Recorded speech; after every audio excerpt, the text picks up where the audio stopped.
kasih atas kesempatan yang diberikan, dan pada saat ini saya akan menjelaskan materi tentang yang pertama analisis rasio keuangan, yang kedua analisis common size, yang ketiga analisis double risk.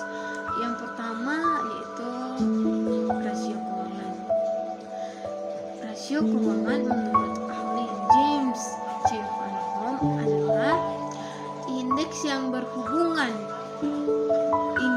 menghubungkan dua angka akuntansi dan diperoleh dengan membagi satu angka dengan angka lainnya.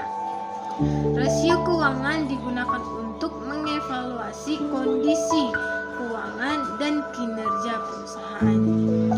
Dari hasil rasio keuangan ini akan terlihat kondisi perusahaan yang bersangkutan.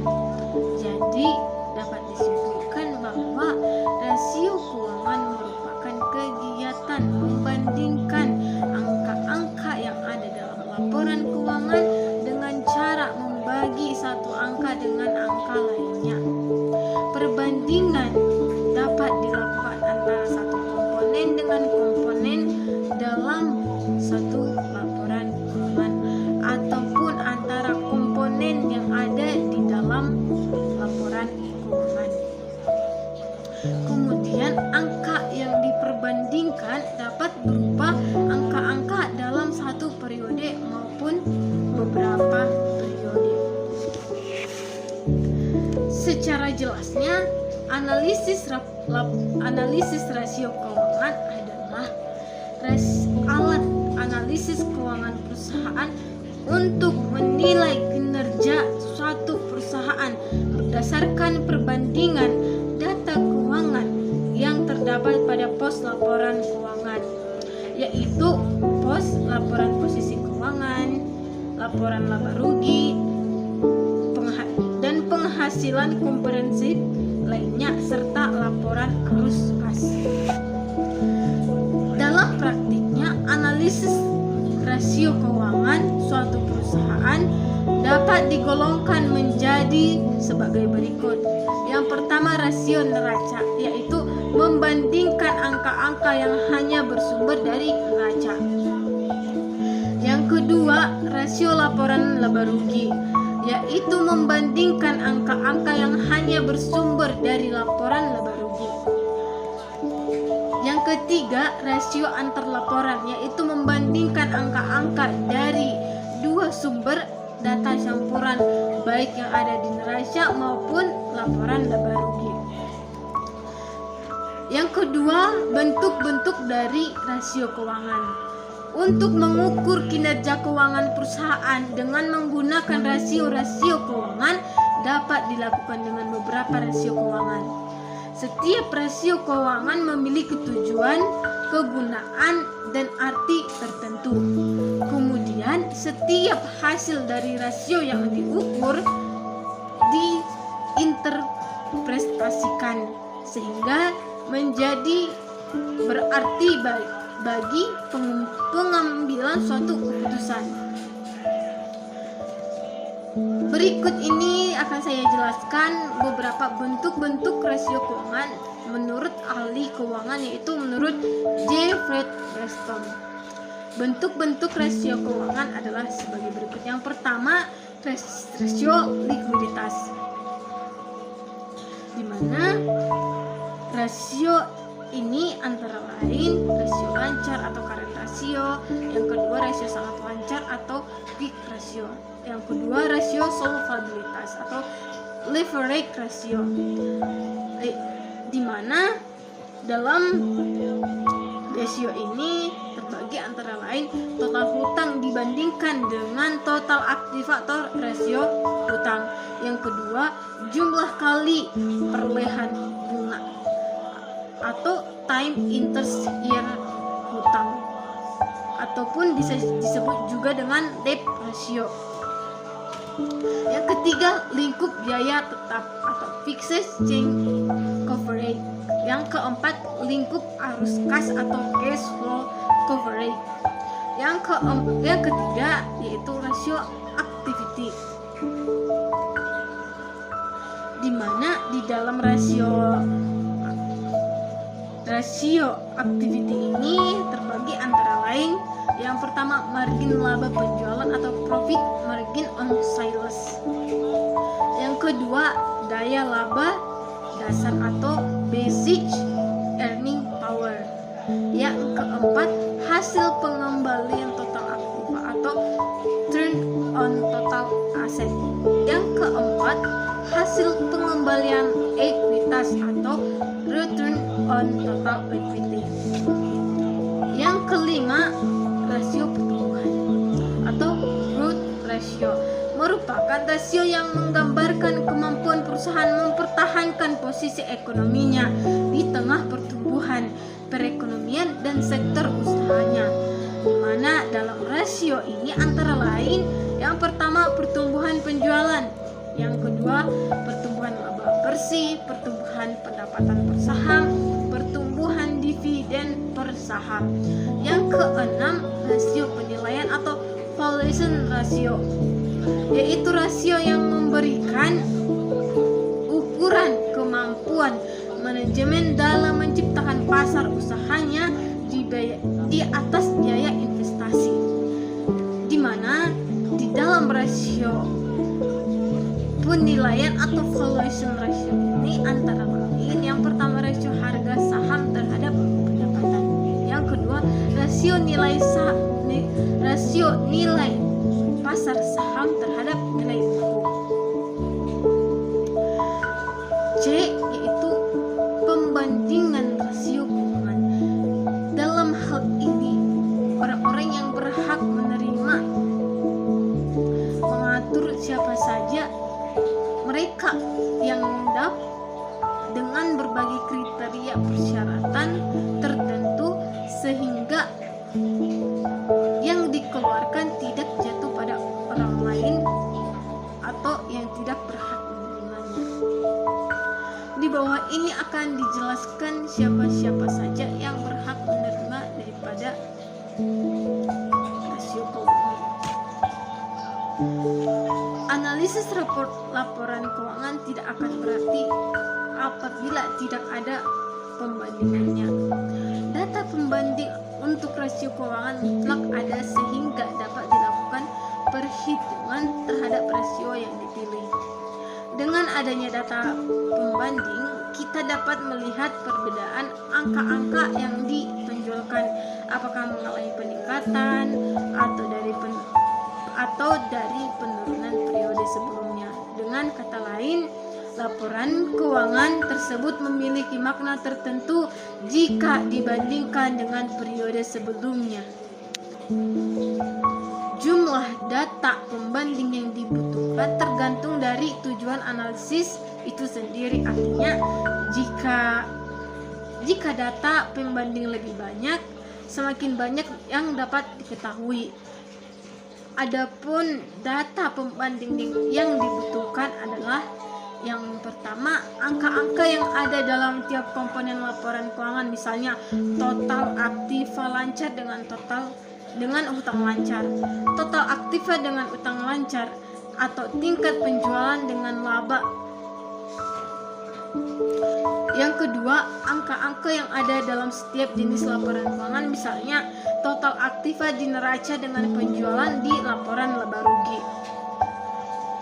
Yang ketiga, tahun masing-masing laporan keuangan untuk beberapa periode, misalnya tahun 2020 dibandingkan dengan tahun 2021. Yang keempat, target rasio yang telah dianggarkan dan ditetapkan perusahaan sebagai pedoman pencapaian tujuan. Yang kelima, standar industri yang digunakan untuk industri yang sama, misalnya tingkat capital education ratio atau CAR. Untuk dunia perbankan atau persentase laba atas penjualan tertentu. Yang keenam, rasio keuangan pesaing pada usaha sejenis yang terdekat yang digunakan sebagai bahan acuan untuk menilai rasio keuangan yang diperoleh di samping standar industri.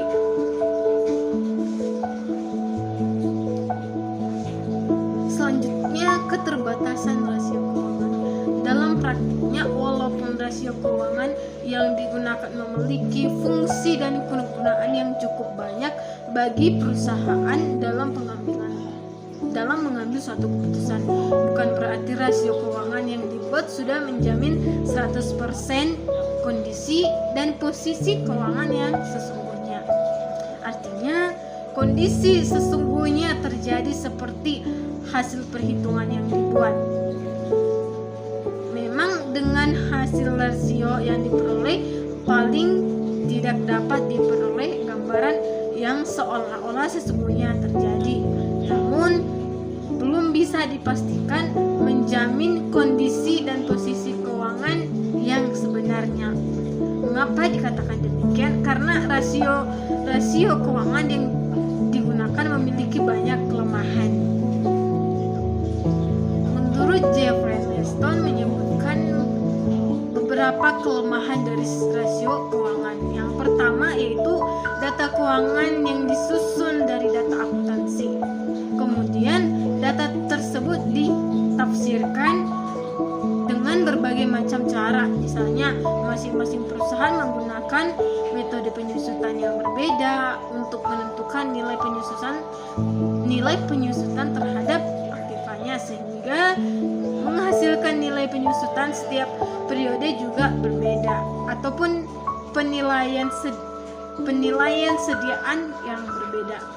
Yang kedua, prosedur pelaporan yang berbeda mengakibatkan laba yang dilaporkan berbeda pula, atau dapat naik atau turun tergantung proses pelaporan keuangan tersebut. Yang ketiga, adanya manipulasi data. Artinya, dalam menyusun data, pihak penyusun tidak jujur dalam memasukkan angka ke laporan keuangan yang mereka buat.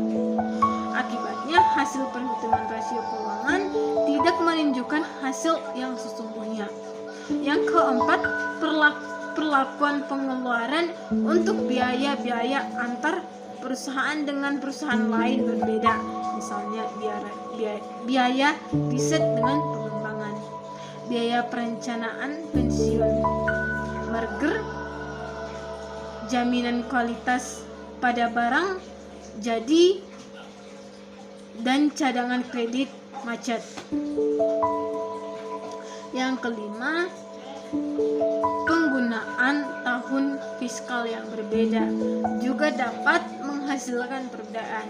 Yang keenam, pengaruh musiman mengakibatkan rasio komparatif akan ikut berpengaruh. Yang ketujuh, kesamaan rasio keuangan yang telah dibuat dengan standar industri belum menjamin perusahaan berjalan normal dan telah dikelola dengan baik. Hubungan antar berbagai rasio. Menurut bahasa, harta adalah segala sesuatu yang diinginkan sekali-kali oleh manusia untuk memiliki, memanfaatkan, dan menyimpan. Sebelumnya sudah saya jelaskan bahwa rasio laporan keuangan memiliki hubungan tersendiri antar rasio.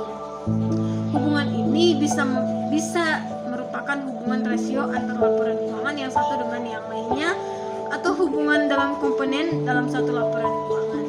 Hubungan tersebut dapat bersifat positif maupun negatif tergantung rasio keuangannya. Sebagai contoh hubungan antar berbagai rasio keuangan. Yang pertama, hubungan antar rentabilitas ekonomi dengan rentabilitas modal sendiri. Yang kedua, modal antar rasio utang dengan rentabilitasi modal sendiri. Misalnya, hubungan antara rentabilitas ekonomi dengan rentabilitas modal sendiri bersifat positif. Semakin besar rentabilitas ekonomi akan berakibat besar pula rentabilitas modal sendiri, tentu saja dengan asumsi ceteris paribus, yaitu faktor-faktor lain tidak berubah seperti bunga, pajak, dan rasio hutang modal sendiri. Kemudian dapat dikatakan dikatakan pula bahwa hubungan rentabilitas ekonomi dengan rentabilitas modal sendiri pada berbagai tingkat pengguna modal asing cukup berpengaruh. Misalnya, makin tinggi rentabilitas ekonomi, bunga tetap penggunaan modal asing yang lebih besar akan berpengaruh terhadap rentabilitas modal sendiri, ataupun dapat pula dikatakan bahwa bertambahnya penggunaan modal asing yang lebih besar akan mempengaruhi kenaikan rentabilitas modal sendiri. Demikian pula dengan sebaliknya. Berbeda dengan antara rentabilitas ekonomi dengan rentabilitas modal sendiri yang selalu bersifat positif. Hubungan antara rasio utang dengan rentabilitas modal sendiri. Hubungan kedua rasio ini dapat bersifat positif dan bersifat negatif atau bahkan tidak berpengaruh sama sekali. Dalam praktiknya, rentabilitas modal sendiri selain dipengaruhi oleh rentabilitas ekonomi juga dipengaruhi oleh rasio utang.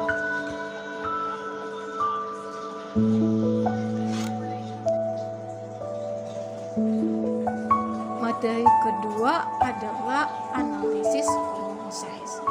Analisis common size adalah salah satu teknik analisis laporan keuangan yang dapat mengukur proporsi masing-masing akun pos dengan total akun dalam laporan keuangan neraca dan laba rugi.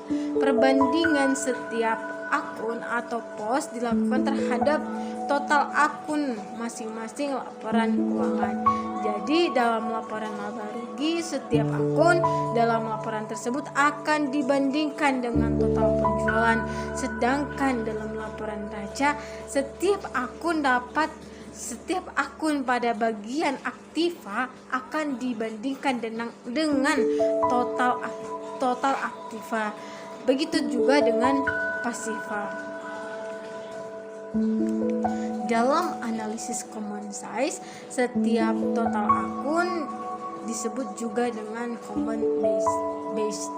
Jadi common base untuk laba rugi adalah penjualan neto atau penjualan bersih, sedangkan common base untuk aktiva pada laporan neraca adalah total aktiva. Artinya common base ini adalah yang menjadi dasar perbandingan yang bernilai 100% pada masing-masing kelompok akun.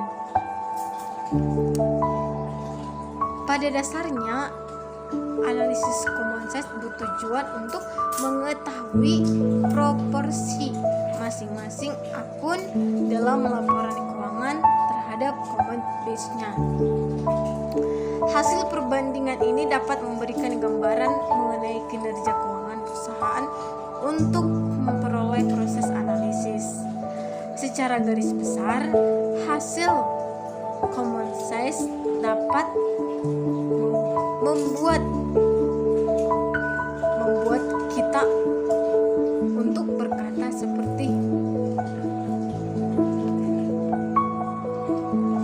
ternyata 21,56% dari total liabilitas perusahaan berasal dari hutang atau account payable. Sementara itu, hasil common size dapat memberikan manfaat bagi manajemen perusahaan, terutama untuk mengidentifikasi dan menilai efektivitas penerapan kebijakan operasional, pendanaan maupun investasi perusahaan sebagai acuan penyusunan strategi di masa mendatang. Menurut Kasmir tahun 2012 halaman 91 bahwa tujuan dari analisis common size terbagi tiga, yaitu yang pertama mengetahui persentase investasi terhadap masing-masing aktiva atau pasiva, yang kedua mengukur struktur modal, yang ketiga mengukur komposisi biaya terhadap penjualan. Secara umum, analisis common size dapat dihitung dengan cara membagi masing-masing komponen akun dengan total akun, kemudian dikalikan jawabannya dengan 100% komponen, dan tergantung dari akun apa yang akan dianalisis. Misalnya untuk laporan laba rugi berformula untuk menghitung common size sebagai berikut.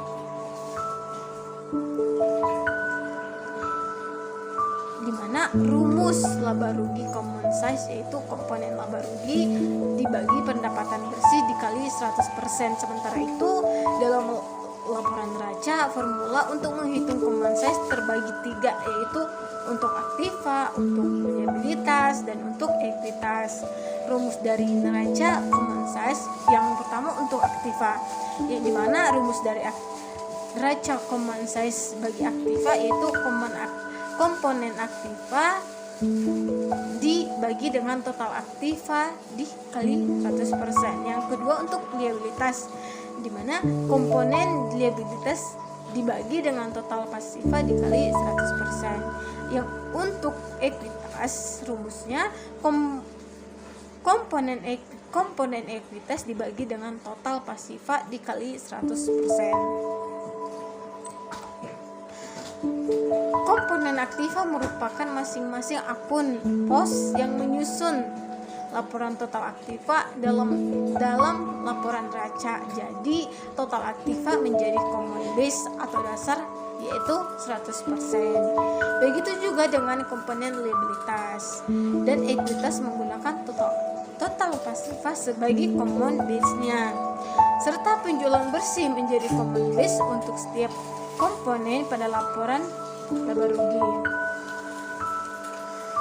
Agar semakin memahami materi, beberapa contoh menghitung analisis dari common size.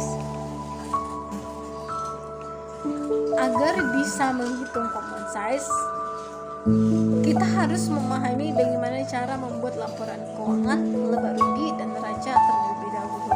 Setidaknya kita harus susun akun pos apa saja yang membentuk laporan keuangan tersebut. Sebagai alat bantu digunakan yaitu Microsoft Excel untuk menyelesaikan perhitungan rumus. Analisis common size tidak hanya dapat digunakan untuk analisis vertikal, melainkan juga untuk analisis horizontal laporan keuangan. Analisis vertikal dilakukan untuk membandingkan setiap pos pada laporan keuangan dalam suatu periode triwulan maupun tahunan. Kita juga bisa membuat analisis common size laporan keuangan untuk tahun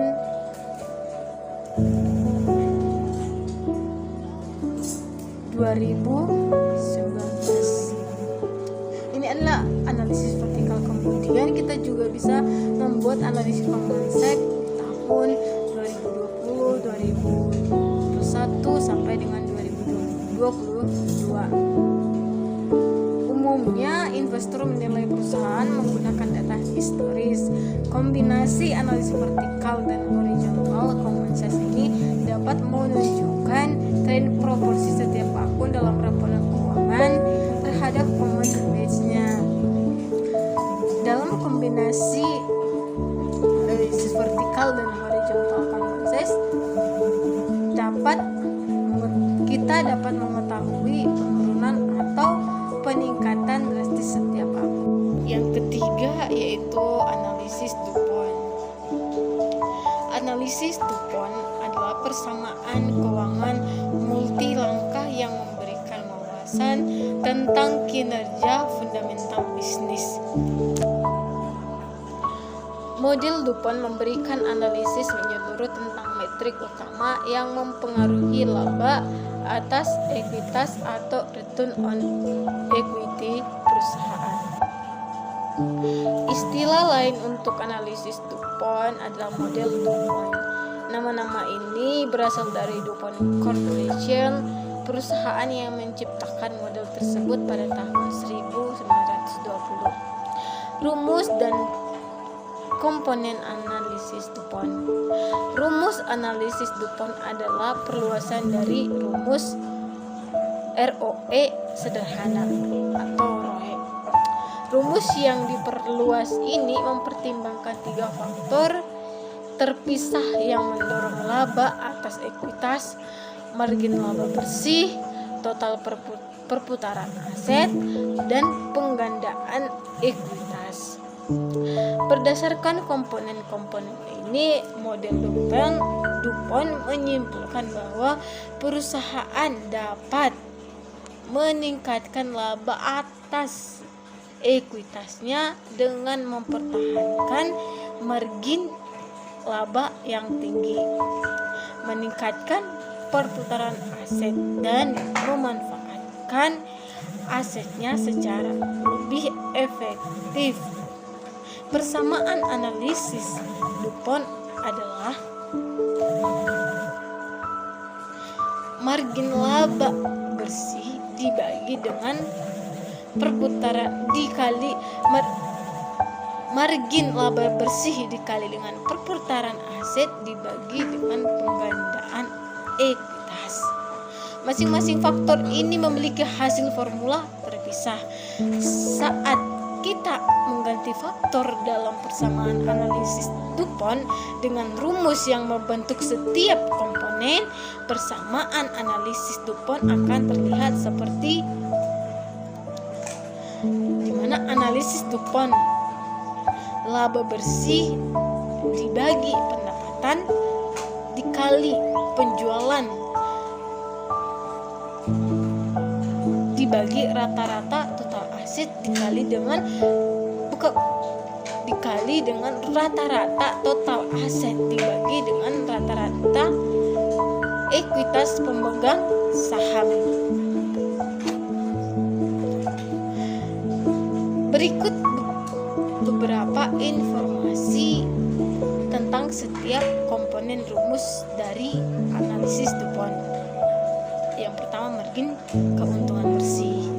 Margin laba bersih adalah rasio yang mewakili persentase keuntungan yang tersisa dari bisnis untuk setiap dolar pendapatan setelah dikurangi dengan pengeluaran. Kita dapat menghitung margin laba bersih dengan membagi laba bersih perusahaan dengan total pendapatannya. Jika ditulis sebagai persamaan, rumus yang menghitung margin laba bersih adalah margin laba bersih dibagi dengan pendapatan. Margin laba bersih adalah ukuran profitabilitas umum.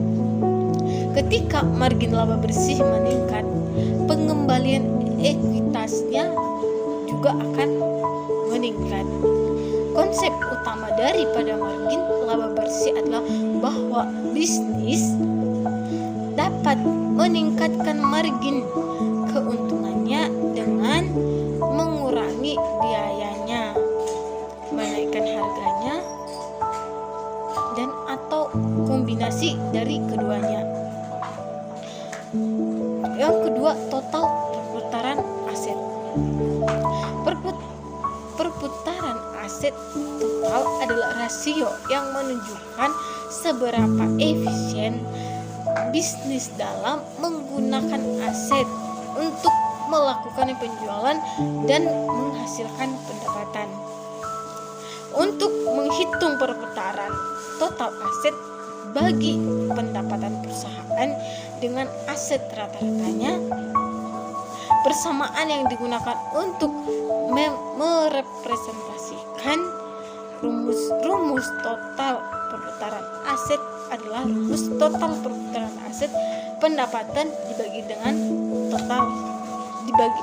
pendapatan dibagi dengan rata-rata aset. Saat rasio perputaran aset total bisnis meningkat, pengembalian ekuitasnya juga akan meningkat. Biasanya rasio perputaran aset total perusahaan berbanding terbalik dengan margin laba. Berbanding terbalik dengan margin laba bersih. Ini berarti semakin tinggi margin laba bersih perusahaan, semakin rendah tingkat perputaran aset dan sebaliknya. Hal ini juga memungkinkan para investor dan pembuat keputusan keuangan untuk secara akurat membandingkan perusahaan yang menggunakan model bisnis bervolume rendah dengan laba tinggi dengan perusahaan serupa yang menggunakan model bisnis bervolume tinggi dengan laba rendah. Kemudian dapat menggunakan perbandingan untuk menentukan perusahaan mana yang akan dan lebih baik dalam mendorong pengembalian ekuitas bagi pemegang sahamnya tersebut.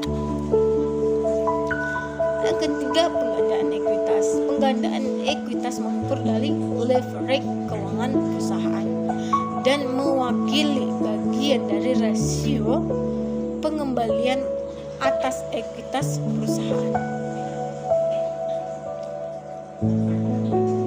yang dihasilkan dari utang.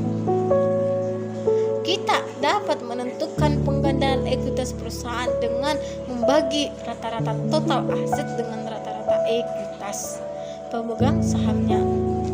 Rumus untuk menghitung pengganda ekuitas adalah aset rata-rata dibagi dengan ekuitas rata-rata. Ketika pengganda ekuitas perusahaan meningkat, rasio pengembalian atau ekuitas juga meningkat. Secara idealnya, sebuah bisnis menggunakan utang yang cukup untuk membiayai operasi dan pertumbuhannya tanpa memiliki utang yang berlebihan yang membuat pengganda ekuitas tetap rendah. Terkadang sebuah bisnis atau perusahaan mencoba untuk meningkatkan rasio pengembalian atas ekuitas dengan mengambil kelebihan hutang dengan memasukkan pengganda ekuitas dalam formula. Model dari analisis DuPont memberi investor ukuran yang akurat dari leverage keuangan perusahaan untuk digunakan ketika membuat keputusan investasi. Perbedaan rumus analisis DuPont dengan rumus ROE sederhana. Rumus analisis DuPont lebih komprehensif daripada pengembalian sederhana pada formula ekuitas karena memberikan wawasan tentang penanda kinerja individu yang mendorong ROE perusahaan. Sementara rumus ROE sederhana memberi kita apa rasio ROE perusahaan.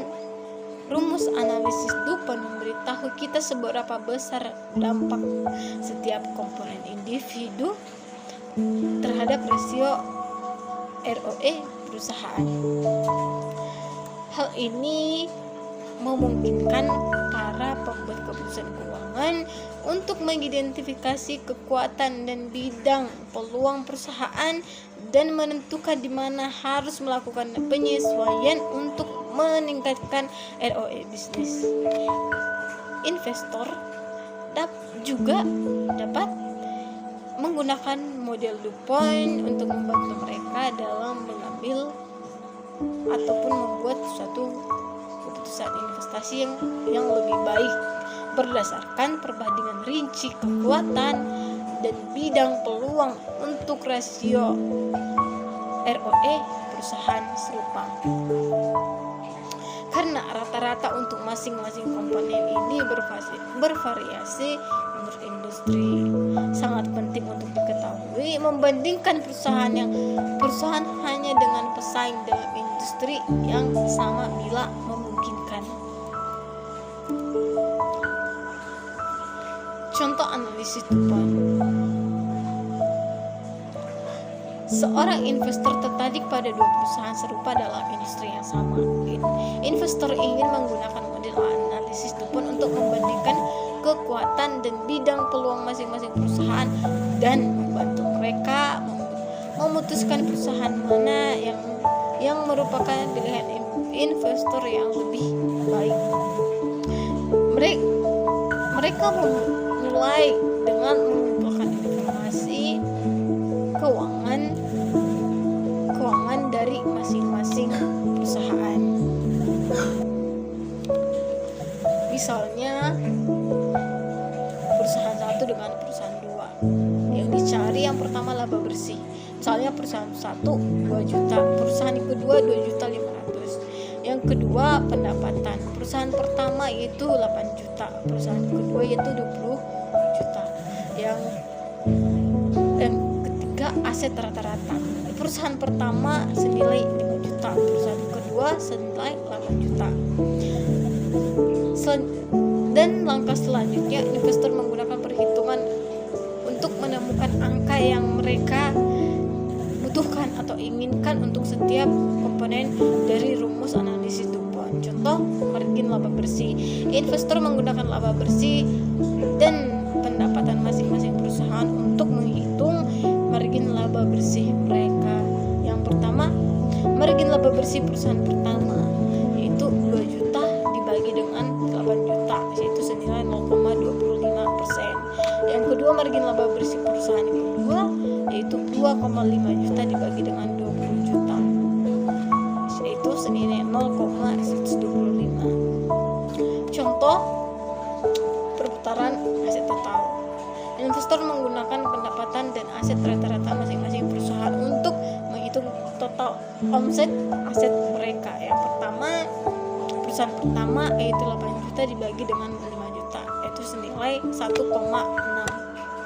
Yang kedua, perusahaan kedua 20 juta dibagi dengan 8 juta yaitu senilai 2,5. Contoh pengganda ekuitas. Investor menggunakan aset rata-rata masing-masing perusahaan dengan ekuitas rata-rata untuk menghitung pengganda ekuitas mereka. Yang pertama, pengganda ekuitas perusahaan pertama yaitu senilai 5 juta dibagi dengan 2 juta yaitu 2,5.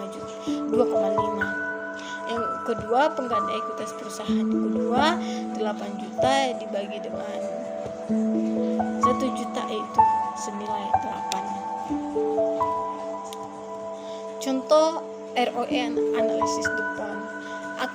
Investor menggunakan angka dari masing-masing perhitungan mereka sebelumnya untuk menghitung laba atas ekuitas masing-masing perusahaan menggunakan rumus analisis DuPont.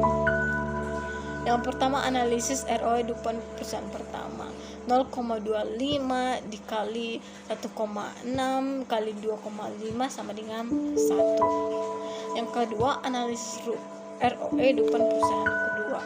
Yang kedua, analisis ROE DuPont perusahaan kedua yaitu 0,125 dikali 2,5 dikali 8 hasilnya sama dengan 2,5.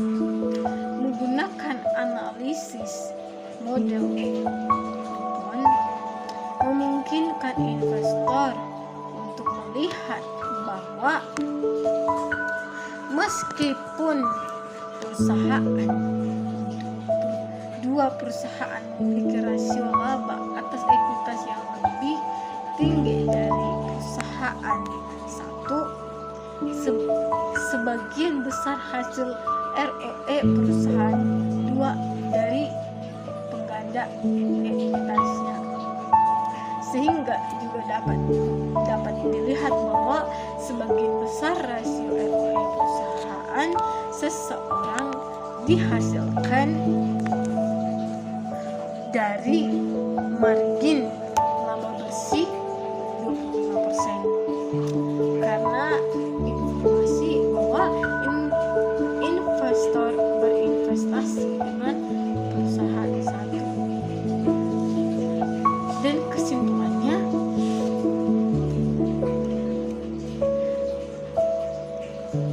analisis DuPont bisa diaplikasikan dalam menghitung keuntungan dari pengembalian ekuitas, atau jika kita ingin melakukan investasi pada perusahaan tertentu.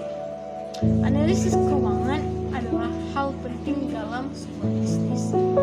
Hal ini memastikan bahwa bisnis yang kita bangun berjalan dengan baik dan mendapatkan keuntungan yang kita harapkan. Sebelum melakukan analisis keuangan, pastikan kita memiliki data keuangan yang baik sehingga memudahkan kita dalam mengambil kesimpulan dalam bisnis yang kita jalani. Kesulitan dalam mengelola data keuangan secara manual, kita bisa menggunakan software akuntansi untuk proses pencatatan dan pelaporan data keuangan yang mudah dan praktis. Accurate Online adalah software akuntansi berbasis cloud yang sudah dipercaya lebih dari 350.000 pengguna dari berbagai jenis bisnis di Indonesia. Jadi kita bisa menggunakan Accurate Online untuk keperluan bisnis yang akan dijalani.